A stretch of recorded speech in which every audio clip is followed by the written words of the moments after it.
மனசாட்சி பிரகாரம் நியாயமாக நடந்துக்கணும், இரக்கத்தை நேசித்து நம்ம இரக்கம் பாராட்டணும். மூன்றாவது வந்து தேவனுக்கு முன்பாக மனத்தாழ்மையாக நடந்துக்கிறது அப்படின்னு.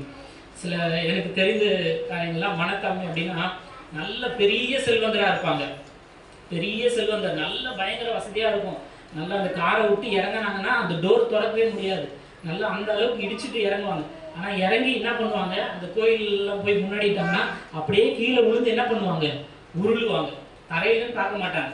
ஆனால் அவங்க ஆல்வேஸ்க்கு அவங்க இடத்துக்கு போனால் அவங்க உள்ளே நுழைஞ்சாங்கனாவே அவங்களுக்கு சல்யூட் அடிக்கிறதுக்கு 1000 பேர் 100 பேர் இருப்பாங்க. அவ்வளோ பெரிய பெரிய செல்வந்தர்கள் கூட என்ன பண்ணுவாங்க, அந்த இருக்கிற கோயில், அந்த சாமி கோயிலுக்கு போனாங்க அப்படின்னா அவங்க என்ன பண்ணாங்க, தரமட்டமாக விழுந்து பணிஞ்சு என்ன பண்ணுவாங்க. அதுதான் மனத்தாழ்மை. நம்ம யாரானா இருக்கலாம், நம்ம எவ்வளோ பெரிய ஆளானா இருக்கலாம், அவ்வளோ வைராக்கியம் காட்டுவாங்க. அந்த அளவுக்கு வைராக்கியம் நம்ம காட்டுறோமா நம்ம யோசித்து பார்க்கணும். அதுதான் மனத்தாழ்மை. நம்ம யாரானா இருக்கலாம், நம்ம எவ்வளோ பெரிய ஆளானா இருக்கலாம், ஆனால் தேவனுக்கு முன்னாடி வந்துட்டீங்க அப்படின்னா மனத்தாழ்மையாக இருக்கணும். சரிங்களா?